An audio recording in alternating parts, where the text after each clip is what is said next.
विद्यार्थी मित्रांनो, आज आपण ॲडव्हांटेजेस ऑफ ह्यूमन रिसोर्स प्लॅनिंग यावर सविस्तर चर्चा करणार आहोत। मानव संसाधन नियोजनाचे फायदे काय आहेत याबाबत आज आपण सविस्तर चर्चा करणार आहोत। यापूर्वी आपण मानव संसाधन नियोजन म्हणजे काय, त्याची वैशिष्ट्ये काय आहेत, त्याची उद्दिष्टे काय आहेत यावर सविस्तर अशी चर्चा केली आहे। मानव संसाधन नियोजन उपक्रमामध्ये किती महत्त्वाचं आहे याही बाबतीत आपण प्रकाश टाकलेला आहे। आज आपण व्यवसायामध्ये, उद्योग धंद्यामध्ये, विविध उपक्रमामध्ये, अनेक कंपन्यांमध्ये मानवी संसाधन नियोजनाची भूमिका किती महत्त्वाची असते, ती कशा पद्धतीने पार पाडली जाते। मानवी संसाधन नियोजनाचे विविध असे अनेक फायदे आहेत। विद्यार्थी मित्रांनो, जर एखाद्या उपक्रमाचं आणि एखाद्या कार्याचं नियोजन जर सूचीबद्ध असेल आणि चांगला असेल तर यश त्याच्या पाठीशी असतंच, हा महाराष्ट्राचा इतिहास आहे। विद्यार्थी मित्रांनो, ज्याही वेळेस योग्य नियोजन आणि योग्य प्लॅनिंगनं शिवाजी महाराज नियोजनाच्या आधारावर एखादा गड किल्ला जिंकावयास जायचे, त्यावेळेस त्याचं केल्या गेल्यानं एक सूचीबद्ध असं नियोजन हे त्यांच्या यशस्वीतेमागचं कारण होतं। तसेच व्यवसायाचं, उपक्रमाचं कोणतंही उद्दिष्ट साध्य करावायचं असेल, काही यश मिळवायचं असेल, ख्याती मिळवायची असेल, नाव लौकिक करावायचं असेल तर विद्यार्थी मित्रांनो, मानवी संसाधनाचा उपयोग चांगल्या पद्धतीनं करून घ्यायचा असेल, कमी क्षमतेच्या लोकसंख्येवर, कर्मचाऱ्यावर उपक्रमाला जास्तीत जास्त फायदा कसा मिळवून द्यायचा असेल, याचं सुद्धा प्लॅनिंग आपल्या उपक्रमामध्ये उत्कृष्टरित्या केलं जाणं आवश्यक आहे। आपण म्हणतो एखाद्या उपक्रमात कमी व्यक्ती असतील, परंतु ते कष्टाळू असतील, गुणवंत असतील, कौशल्यपूर्ण असतील आणि ते सर्व व्यवसायाचं यश त्यांच्यावर अवलंबून असेल, मग कमी व्यक्तीच्या मनुष्यबळावर सुद्धा एखाद्या व्यवसायाचं नावलौकिक मोठ्या प्रमाणात होतं। म्हणून विद्यार्थी मित्रांनो, मानव संसाधन नियोजनाचे अनेक फायदे आहेत, त्यापैकी मी काही मुद्द्यावर चर्चाही करणार आहे आपल्यासमोर। अनेक फायदे आहेत उपक्रमामध्ये। स्पर्धेच्या काळामध्ये टिकून राहण्यासाठी शेवटी मनुष्यबळच कामी येतं आणि त्या मनुष्यबळाचं नियोजनच कामी येतं। उत्कृष्ट असं कमी मनुष्यबळावर सुद्धा जास्तीचं काम करून घेणे, कमी आर्थिक खर्च करून सुद्धा जास्तीत जास्त नफा कसा मिळवता येईल याचं नियोजन करणे। हे मनुष्यबळाचं जास्त काम असेल तर त्यांना जास्त मोबदला उपक्रमाला द्यावा लागेल। निव्वळच कमी मनुष्यबळ आणि त्याला कामाचा ताण जास्त असेल तर त्याचा परिणाम त्या प्रत्यक्ष उपक्रमातील कामावर, कौशल्यावर झाल्याशिवाय राहत नसतो। योग्य मनुष्यबळ चांगल्या पद्धतीने वापरणं हे आपल्या उपक्रमाचं उद्दिष्ट असतं आणि जर योग्य नियोजनानं मनुष्यबळाचा चांगला वापर केला तर त्याची यशस्वीता ही आपल्या त्या उपक्रमाची दिसून येते। म्हणून मानवी संसाधनाचा वापर करत असताना विद्यार्थी मित्रांनो, मी असं सांगेल तुम्हाला की पहिला मुद्दा स्पष्ट करत असताना असं सांगेल की नैसर्गिक व वित्तीय नियोजन प्रभावी ठरते। नैसर्गिक व वित्तीय नियोजन हे मानव संसाधन नियोजन करत असताना अत्यंत प्रभावी असं ठरत असतं। मानवी संसाधनाचे नियोजन हे उद्योगामधील नैसर्गिक व वित्तीय संसाधनाच्या नियोजनाशी निगडित असतं। नैसर्गिक व वित्तीय संसाधनाच्या नियोजनाचे यश निश्चितपणे मानवी संसाधनाच्या नियोजनाच्या यशावरच अवलंबून असतं। हे यश मिळवायचं असेल तर नैसर्गिक साधन संपत्तीबरोबरच वित्तीय नियोजन सुद्धा मनुष्यबळ उपलब्ध करत असताना ठरवणं अत्यंत आवश्यक असतं। दुसरा मुद्दा मी असा स्पष्ट करेल, कुशल मानवी संबंधाचा तुटवडा कधीही जाणवत नाही। एखाद्या व्यवसायाचं, उपक्रमाचं उत्कृष्ट नियोजन असेल तर अशा उपक्रमाच्या ठिकाणी मानव संसाधन व्यवस्थापनामध्ये जर चांगल्या दृष्टीनं नियोजन केलेलं असेल तर त्या ठिकाणी कधीच केव्हाच मनुष्यबळाचा, कुशल मनुष्यबळाचा, गुणवान मनुष्यबळाचा तुटवडा भासणार नाही। का, त्याचा नावलौकिकच तेवढा असतो जेणेकरून त्या कंपनीकडे विशिष्ट अशा चांगल्या क्वालिटीच्या कर्मचाऱ्यांचा ओढा नेहमीच असतो। त्याच्यामागची काही चांगली कारणंही असतात। म्हणून विद्यार्थी मित्रांनो, मानवी संसाधन नियोजन केल्यामुळे भविष्यकाळात कोणत्या प्रकारचे किती कर्मचारी आपल्याला आवश्यक राहतील याचा सूचक अंदाज मानव संसाधक व्यवस्थापकाला येत असतो. त्यामुळे अपेक्षित कौशल्य असलेले कर्मचारी योग्य प्रमाणात, योग्य ठिकाणी, योग्य वेळेस उपलब्ध करून देण्यात येतात. असे केल्यामुळे कुशल मानवी संसाधनाचा तुटवडा कधीही आपल्या उपक्रमाला जाणवत नाही, त्याचे दुष्परिणामही जाणवत नाही. तर विद्यार्थी मित्रांनो, मी असं तुम्हाला सांगेल किंवा तिसरा फायदा त्याचा असा सांगेल की मानवी संसाधनाचा सर्वोत्कृष्ट उपयोग संभवतो. मानव संसाधन नियोजन करत असताना आपल्या व्यवसाय उपक्रमामध्ये प्रत्येक उद्योग व्यवसायाची प्रगती व भरभराट नैसर्गिक, वित्तीय व मानवी संसाधनाच्या उत्कृष्ट उपयोगावरच अवलंबून असते. त्याकरिता या संसाधनाचे नियोजन करणे हे अत्यंत आवश्यक असते. मानवी संसाधनाचे नियोजन व्यवस्थितपणे करण्यात आल्यास त्यामुळे उद्योगामधील मानवी संसाधनाचा सर्वोत्कृष्ट उपयोग खात्रीपूर्वक घडवून येईल. विद्यार्थी मित्रांनो, आपल्याला आपल्या व्यवसायाचं उद्दिष्ट साध्य करण्यासाठी, आपल्या व्यवसायाला जास्तीत जास्त फायदा मिळवून देण्यासाठी मनुष्यबळाचा सर्वोत्कृष्ट असा उपयोग आपल्या उपक्रमामध्ये करणे ही आपल्या नियोजनाचाच एक भाग आहे. त्यासोबतच विद्यार्थी मित्रांनो, मी असं सांगेल की मानवी संसाधनाच्या भविष्यकालीन गरजेबद्दल एक अचूक असं अनुमान करता येतं.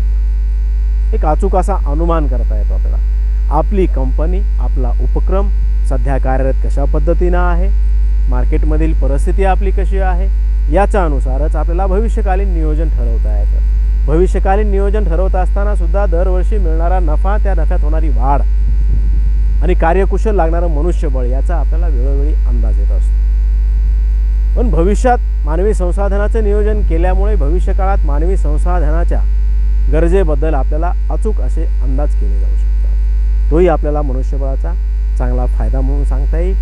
तर विद्यार्थी मित्रांनो, व्यवसायाचा, उद्योगाचा एक विकास घडून येण्यासाठी सुद्धा मनुष्यबळ खूप फायद्याचं आहे. त्यासाठी मानवी संसाधनाचे नियोजन केल्यामुळे, अपेक्षित कौशल्य असलेले कर्मचारी वर्ग आपल्या उपक्रमात कलेक्ट केल्यामुळे निश्चितच त्याचा परिणाम त्यांच्या कामावर होतो. काम चांगल्या पद्धतीचं होतं. त्यामुळे उद्योगाच्या पातळीवर उत्पादनामध्ये वाढ तर होते, परंतु उद्योगाचा विस्तारसुद्धा वाढण्यामध्ये त्यांची मदत होते. मग या सर्व कार्यक्रमांची व्यवस्थितशीरपणे अंमलबजावणी व्यवस्थापकाच्या नियोजनामुळे करण्यात येते. परिणामी उद्योगाच्या विकास प्रक्रियेत गतिरोध उत्पन्न होत नाही. उद्योगाचा विकास हा सतत, निरंतर व अपेक्षित वेगाने घडून येतो. ते केवळ आणि केवळ म्हणजे योग्य नियोजनामुळेच शक्य आहे. विद्यार्थी मित्रांनो, त्यानंतर मी दुसरा मुद्दा असा सांगेन तुम्हाला, अतिरिक्त ठरणाऱ्या मनुष्यबळाचा उपयोग करण्यासाठी सुद्धा मानव संसाधन नियोजन आगाऊ काही योजना तयार ठेवत असते. पण हा मुद्दा स्पष्ट करत असताना मी असं सांगेन तुम्हाला की अनेक वेळेस आज स्पर्धेच्या युगामध्ये कधी आपल्या उत्पादनाला मागणी असते तर कधी घटही असते. या दोन्ही बाबी तपासता वस्तूची खरी मागणी कशा पद्धतीची आहे, बाजारात कशा पद्धतीनं टिकायचं, प्रतिकूल परिस्थिती आणि अनुकूल परिस्थिती यामध्ये उत्पादनाची मात्रा कधी कधी कमी करण्याचा प्रसंग येतो. अशा परिस्थितीमध्ये उद्योगामध्ये पूर्वी इतक्या कर्मचाऱ्यांची गरज राहत नाही. मग अनावश्यक कर्मचाऱ्यांची छाटणी करण्याचा व्यवस्थापनावर प्रसंग येतो, जसं आपल्या BSNLवर सध्या आलेला आहे. मानवी संसाधन नियोजन केल्यामुळे व्यवस्थापनाला या प्रकारच्या परिस्थितीबद्दल आगाऊ अंदाज येतो. त्यामुळे अतिरिक्त मनुष्यबळाचा कसा उपयोग करावायचा किंवा या मनुष्यबळाचे काय करावायचे याबद्दल व्यवस्थापनाला आगाऊ योजना तयार करून ठेवता येतात. जसं विद्यार्थी मित्रांनो, मी तुमच्यासमोर BSNLचं उदाहरण मुद्दाम देईन की आज भारतीय दूरसंचार क्षेत्रामध्ये कित्येक पटीनं सरकार नुकसान सोसत आहे. या नुकसानीचा परिणाम काम कमी आणि मनुष्यबळ जास्तीचं. आज स्पर्धेच्या युगामध्ये इतरही खाजगी कंपन्यांनी या दूरसंचार क्षेत्रामध्ये शिरकाव केला आहे. सरकारी योजनापेक्षा ते चांगल्या पद्धतीच्या सुविधाही देत असते. त्याचा परिणाम थेट आपल्या उत्कृष्ट नियोजनावरही झालेला असेल, पण अशा वेळेस भारत सरकारने आपल्या नियोजनामध्ये काही बदल करून कर्मचाऱ्यांना सक्तीचं, परंतु त्यांना पेन्शनवर पाठवलेलं आहे, जेणेकरून तो कर्मचारी सध्या पूर्ण पगारीवर न राहता अर्ध पगारीवर तो आपली गुजराण करत असेल. तर विद्यार्थी मित्रांनो, ही वेळ केव्हा आहे? ते ज्यावेळेस मनुष्यबळ जास्तीचं आहे, परंतु जर आपल्या वस्तूला उपक्रमामध्ये वाव नसेल, मार्केटमध्ये त्याची मागणी नसेल, कंपनीला वेळोवेळी नुकसान होत असेल, तर अशा वेळी निश्चितच कर्मचाऱ्यांची कपात ही केली जाते. विद्यार्थी मित्रांनो, तसंच मी यशस्वी नियोजनाचा फायदा असा सांगेल दुसरा, प्रशिक्षण व व्यवस्थापक विकास कार्यक्रमांना एक दिशा मिळते. मानवी संसाधनाचं योग्य असं चांगल्या पद्धतीचं नियोजन केल्यामुळे उद्योग व्यवसायाचे विविध प्रकारची व श्रेणीची कौशल्य असलेले अनेक कर्मचारी आपल्याला उपलब्ध होतात. मग ती किती कार्यकुशलतेची आहेत हे सुद्धा व्यवस्थापनाला चांगल्या पद्धतीने कळते. त्याचप्रमाणे भविष्यकाळात कोणत्या प्रकारची कौशल्य असलेले किती कर्मचारी लागतील हे पण आपल्याला नियोजनामुळे कळते. हे कर्मचारी व व्यवस्थापक कुठून व कसे मिळवणार, याकरिता कर्मचाऱ्यांना योग्य असे प्रशिक्षण देण्याकरिता वेगवेगळ्या प्रशिक्षण योजनासुद्धा आपल्या उपक्रमामार्फत राबवल्या जातात, जेणेकरून व्यवसायाचं कौशल्य, व्यवस्थापनाचं कौशल्य, कर्मचाऱ्यांचे कौशल्य वाढवणे हा एक उद्देश असतो. तर या गरजेनुसार योजनाची अंमलबजावणी आपल्याला सुरू करता येते. अशा पद्धतीने मानवी संसाधन नियोजन हे प्रशिक्षण व व्यवस्थापन विकास कार्यक्रमाच्या अंमलबजावणीची दिशा व स्वरूप व आधार ठरवते. मानव संसाधन विकासामधूनच, योग्य नियोजनामधूनच व्यवसायाचं खरं भवितव्य हे त्या प्रशिक्षित असणाऱ्या आणि कुशल असणाऱ्या गुणवान कर्मचाऱ्यावरच अवलंबून असतं. दुसरा मुद्दा मी असा सांगेल, मानव संसाधन नियोजनाचा फायदा स्पष्ट करत असताना वित्तीय व्यवस्थापनामध्ये निश्चितता येते. मानवी संसाधनाचे उत्कृष्ट नियोजन केल्यामुळे विद्यार्थी मित्रांनो, प्रत्येक गोष्टीमध्ये कोणत्याही उपक्रमाचं असेल, एक उत्कृष्ट असं नियोजन असेल तर उद्योगामध्ये कोणत्या वेळेस कोणत्या प्रकारचे किती कर्मचारी लागतील याबद्दल निश्चित अंदाज असा करता येतो. कर्मचाऱ्यांना त्यांच्या दर्जा व श्रेणीमध्ये वेतन द्यावे लागते. प्रत्येक कर्मचाऱ्याला सारखाच पगार वेतन नसते. निश्चितच त्याच्या कलागुणावर, अतिरिक्त कौशल्यावर त्या वेतनामध्ये निश्चितच फरक असतो. मी यापूर्वी आपणास मानव संसाधन व्यवस्थापनामध्ये चर्चा करत असताना सांगितलं की आजच्या या स्पर्धेच्या काळामध्ये नियोजन करत असताना अतिकुशल, कुशल, अकुशल अनेक प्रकारची कर्मचारी मंडळी आपल्या व्यवस्थापनामध्ये असते. मग अशा वेळेस क्वचितच आपण कुशल कर्मचाऱ्यांना जास्तीचे सुद्धा, अतिरिक्त सुद्धा आपण वेतन देतो. कर्मचाऱ्यांचा दर्जा व श्रेणी, वेतन, त्यांचे भत्ते हे त्यांना त्यांच्या आनुषंगिक काही लाभ असतील हे त्यांच्या कार्यकुशलतेनुसार द्यावे लागतात. या सर्व बाबी विचारात घेऊन कर्मचाऱ्याकरिता किती खर्च करावा लागेल याबाबत निश्चित अंदाज करता येतो. विद्यार्थ्यांना उद्योगाचे अंदाजपत्रक तयार करण्यासाठी ही माहिती अत्यंत उपयोगी पडते. मग असे नियोजन केल्यामुळे उद्योगाच्या वित्तीय व्यवस्थापनामध्ये निश्चितच अचूकता येते. पण विद्यार्थी मित्रांनो, अचूक असं नियोजन करण्यासाठी मानव संसाधन नियोजनामध्ये व्यवस्थापनाला सुद्धा महत्त्व आहे, परंतु नियोजन चांगलं केल्यानंतर व्यवसायाला निश्चितच उपक्रमाला आपला जास्तीत जास्त फायदा होतो. विद्यार्थी मित्रांनो, दुसरा मुद्दा स्पष्ट करत असताना मी असं सांगेन, कर्मचाऱ्यांच्या बदलत्या मानसिकतेची सुद्धा माहिती मिळवणे हे सुद्धा आपल्याला फायद्याचं असतं. यापूर्वी चर्चा करत असताना मी तुम्हाला सांगितलं, मनुष्यबळासोबत कार्य करत असताना औपचारिक चर्चा असतील, अनौपचारिक चर्चा असतील, त्यांच्याशी आपले स्नेहसंबंध असतील, प्रत्येक कर्मचाऱ्याशी संबंध हा प्रत्येक वेळी कोणत्या ना कोणत्या कारणाने आपला येतच असतो. त्या प्रसंगाच्या वेळेस जर आपण उत्कृष्ट असं त्याच्यासमोर आपल्या स्वभावाचं प्रदर्शन केलं तर निश्चितच तो मनुष्य आपल्या उपक्रमापासून कधीही बाजूला जाणार नाही. मानवी संसाधन नियोजन हे मानवी संसाधन व्यवस्थापन विभागाचे एक महत्त्वाचं कार्य आहे. संबंधित विभागाने हे कार्य व्यवस्थितपणे केल्यास कर्मचाऱ्यांच्या मानसिकतेमध्ये होणाऱ्या बदलांची माहिती सहजच मिळू शकते. कर्मचाऱ्यांची मानसिकता त्यांच्या वागणुकीला, व्यवहारांना व निर्णय प्रक्रियेला प्रभावित करत असते. कर्मचाऱ्यांची मानसिकता ते ज्या मूल्यात किंवा ज्या मूल्यांना मानतात त्या मूल्यामधून व्यक्त होतात.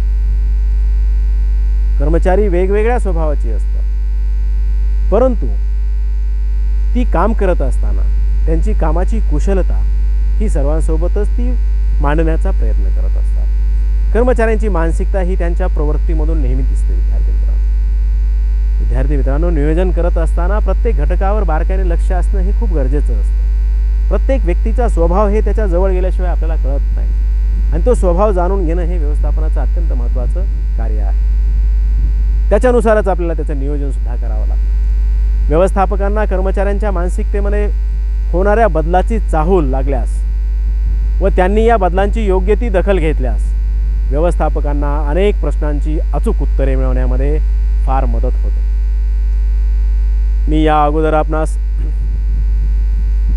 औपचारिक आणि अनौपचारिक चर्चेचं असं खूप मोठं उदाहरण दिलं होतं. उद्योगधंदा भरभराटीने चालत आहे, खूप विकास होत आहे, कंपनी खूप नफ्यामध्ये आहे, खूप तेजीमध्ये माल विकत आहे आणि कर्मचारीसुद्धा त्याच उत्साहाने त्याच वेगानं काम करत आहे. निश्चितच भारतीय सणानुसार दिवाळीचा सण जवळ येतो. कर्मचाऱ्यांमध्ये कुजबूज सुरू होते की यावर्षी आपल्याला, विद्यार्थी मित्रांनो, कंपनीला जर सर्वात जास्त फायदा होणारा असेल, हे सगळ्यात अगोदर जर कोणाला कळत असेल तर सर्वात अगोदर असतो तो मनुष्यबळ घटक. त्या कर्मचाऱ्यातल्या प्रत्येक घटकाला त्याच्या कार्यानुसार आपल्या कंपनीला किती फायदा होणार आहे हे निश्चितच त्याला माहिती असतं. मग विद्यार्थी मित्रांनो, कर्मचारी दुपारच्या वेळेस, रिकाम्या वेळेस, इंटरव्हेलच्या वेळेस, जेवणाच्या वेळेस आपापसात चर्चा करत असतात. कर्मचारी अनेक असतात, अनेक संघटना असतात, अनेक कर्मचाऱ्यांच्या संघटना असतात, अनेक पक्षाचे लोक असतात, अनेक कर्मचारी संघ विविध पक्षाची आज कार्यरत आहेत. मग ही संघटनासुद्धा आपल्या व्यवसायात कार्यरत असते. मग या बाबतीत कंपनीला, उपक्रमाला जास्तीत जास्त जर फायदा होत असेल तर उपक्रमातल्या घटकाला तो निश्चितच कळल्याशिवाय राहत नाही. चर्चा सुरू होते की यावर्षी आपल्याला मालक बोनस देणार का नाही. गेल्या वर्षीपेक्षा आपल्या कंपनीला निश्चितच यावर्षी फायदा हा मोठ्या प्रमाणात होणार आहे. निश्चितच आपल्या गेल्या वर्षीपेक्षा दुप्पट. उदाहरणादाखल मी असं सांगतो, गेल्या वर्षी उदाहरणार्थ 1 महिन्याचा पगार, जनरली एक सर्वसामान्य पगार 50,000 रुपये असेल आणि त्यावेळेस एक अर्धी पगार म्हणून दिवाळीला एक 25,000 रुपये हे कर्मचाऱ्यांना दिवाळी बोनस म्हणून दिलेला असेल. ही चर्चा ही अनौपचारिक आहे. चलत चलत डबे खात खात लोक आपली कर्मचारी वर्ग चर्चा करत आहे. परंतु या चर्चा करत असताना ही चर्चा अनौपचारिक आहे. सहज झालेली चर्चासुद्धा आपल्याला किती महत्त्वाची असते. निश्चितच जर चांगल्या पद्धतीनं पॉझिटिव्ह घेतलं तर ही चर्चा यावर्षी कर्मचाऱ्यांचा वेग, निश्चितच बोनस मागण्याचा, पूर्ण पगार 50,000 आहे, गेल्या वर्षी 25,000 दिले, 50% पगारीची रक्कम आपण दिली, यावर्षी 1 पगार मागण्याची त्यांचा अंदाज आहे. तात्काळ तडजोड करून मानव संसाधन व्यवस्थापकाने संबंधित व्यक्तीसोबत तात्काळ प्रश्न उद्भवल्याच्या बरोबरच त्यांच्याशी सल्लामसलत करून त्या गोष्टीवर एक नियोजनपूर्व निर्णय घेणे अत्यावश्यक असते. आहे, उपक्रमाला खूप मोठ्या प्रमाणात फायदा झाला आहे, व्यवस्थापकाला मान्य आहे, सर्वांनाच मान्य आहे. परंतु जर एका महिन्याची पगार द्यावायची नसेल तर निश्चितच मधला मार्ग काढून मग 30,000, 40,000, एक 50,000च्या मध्ये किंवा तडजोड करून निर्णय घेता येतो, जेणेकरून तो कर्मचारी वर्ग ती वाट न पाहता, संपावर न जाता, ताळेबंदीला न जाता, नाराज न होता एक कार्यकुशलतेने तात्काळ कंपनीला खरा फायदा मिळवून देणारा तो कर्मचारी वर्गच असतो. तोच कामगार असतो, तो जीवाभावाचा असतो. मग अशा कर्मचाऱ्याला त्याच्या कामाचं मूल्य देण्यास काहीही हरकत नाही. मग हे प्रश्न हे चर्चेतून सुटला जातो. मग याला ताणण्यामध्ये काहीच अर्थ नसतो. म्हणून विद्यार्थी मित्रांनो, पर्यवेक्षक असेल, कर्मचारी असेल, यांचे संबंध चांगले राहण्यासाठी नेहमीच कर्मचाऱ्यांना किंवा कामगारावर सतत त्यांच्यातली अंतर्गत कलागुणावर असेल त्यांची नेहमीच वाहवा करणे, त्यांना शाबासकी देणे, हे आपल्या नियोजनाचाच भाग आहे. एखादा व्यक्ती, एखादा कर्मचारी चांगलं काम करत असेल आणि त्याला शाबासकी देत असो, आर्थिक फायदा नव्हे, शाबासकी, त्या आर्थिक फायद्यापेक्षा कित्येक पटीने ते मोठं असतं. पण विद्यार्थी मित्रांनो, एक सामूहिक कृती करत असताना, व्यवस्थापनामध्ये आपण सगळ्या समूहासोबत वागत असताना, व्यवस्थापनामध्ये विविध धोरणं आपल्याला जर आवश्यक काही बदल करून आणायचे आपल्या धोरणामध्ये, काही उद्दिष्टे साध्य करायची असतील, तर यावेळेस आपल्याला निश्चितच योग्य नियोजन करून आपल्याला सर्व प्रश्न सोडवता येतात. तर विद्यार्थी मित्रांनो, शेवटचं एक तुम्हाला सांगेल, लास्ट मानव संसाधन नियोजनाचा फायदा सांगत असताना, एक प्रतिकूल परिस्थितीमध्ये कर्मचाऱ्यावरील बेकारीचे संभाव्य संकट टाळता येईल. महत्त्वाचा मुद्दा अभ्यासतोय मी आज तुमच्यासमोर, की विद्यार्थी मित्रांनो, नियोजन करत असताना उपक्रमावर प्रतिकूल परिणाम करणाऱ्या घटक उत्पादनाची पातळी कधी कधी घटते. मग कर्मचारी कधी कधी अनावश्यक ठरतात. अशा वेळेस कर्मचाऱ्यांच्या सेवेची गरज नसते. मग यावेळेस कर्मचारी कमी करावे लागतात. परिणामी कर्मचाऱ्यांच्या घरी चुली पेटणे सुद्धा बंद होतं. तर विद्यार्थी मित्रांनो, सरकारने वेळीच हस्तक्षेप केल्यात. काही उद्योगपतींनी एकत्र येऊन सामूहिक कृती केल्यास या कर्मचाऱ्यांना पर्यायी रोजगार देण्याबाबत काही योजना आखल्या जातात. असे झाल्यास कर्मचाऱ्यावरील बेकारीचे संकट टाळता येते, काही प्रमाणात तरी शक्य आहे. जसं शासन एखादा उपक्रम बंद करतं, परंतु त्या ठिकाणच्या कर्मचाऱ्यांना इतर ठिकाणी समाविष्ट करतं. आपण पाहतो जनरली कसनाखोरे असेल, पाटबंधारे असेल किंवा विविध खात्यामध्ये जर एखाद्या वेळेस कर्मचारी अतिरिक्त असतील, त्या प्रकल्पावर काम नसेल, बंद पडला असेल, परंतु त्या ठिकाणी काम करणारा कर्मचारी असेल, तर इतर ठिकाणी त्याला समाविष्ट करून घेणं हे हा नियोजनाचाच भाग आहे. पण मानव संसाधन नियोजन करत असताना एक उत्कृष्ट नियोजन केल्यामुळे व्यवसायाला अनेक मोठे फायदे होतात. पण विद्यार्थी मित्रांनो, मानव संसाधन नियोजन म्हणजे काय, मानव संसाधनाची वैशिष्ट्ये, उद्दिष्टे आणि आज आपण मानव संसाधनाची फायदे, त्यामुळे व्यवसायाला किती फायदा होतो. खरंच विद्यार्थी मित्रांनो, जर एखादं नियोजन करत असताना त्या नियोजनापासून आपल्या व्यवसायाला किती फायदा होईल, अनिश्चित असा फायदा. वेळोवेळी नियोजन ही थांबणारी गोष्ट नाही. पावलोपावली योग्य नियोजन, वेगवेगळे आयडिया, नवीन काहीतरी करता येतं. प्रत्येक वेळेस काही ना काही नाविन्य त्या नियोजनामध्ये असलंच पाहिजे. तेच म्हणणारं त्याला नियोजन असं म्हणता येणार नाही. नेहमी व्यवसायामध्ये बदल तर अपेक्षित असतातच. रोजच्या कामामध्ये काय नवीन बदल करता येईल जेणेकरून तो आपल्या उपक्रमाला फायदेशीर असेल, एवढंच नव्हे, ग्राहकाला कसा फायदेशीर असेल, त्यासाठी मार्केटमध्ये उपलब्ध होणारे इतर कंपन्याचं टेक्निक असेल, तंत्रज्ञान असेल, याची सुद्धा माहिती मिळवणे, तो सुद्धा नियोजनबद्ध आराखडा आपल्याकडे असणे अत्यंत आवश्यक आहे. आजच्या स्पर्धेच्या युगामध्ये इतरही कंपन्या चांगल्या पद्धतीचं नियोजन करून आंतरराष्ट्रीय पातळीवर आपल्या उपक्रमाचा नावलौकिक निर्माण करतात. साधं आपण ॲमेझॉन याचं उदाहरण मी तुम्हाला मागेही सांगितलेलं आहे, नेहमी सांगितलं. ॲमेझॉन, बेजोस, त्याचं नियोजन सर्वोत्कृष्ट कसं नियोजन आहे. सर्व जगामध्ये असतो त्याचा आपला माल ॲमेझॉन या ऑनलाईन माध्यमातून तो विकतो.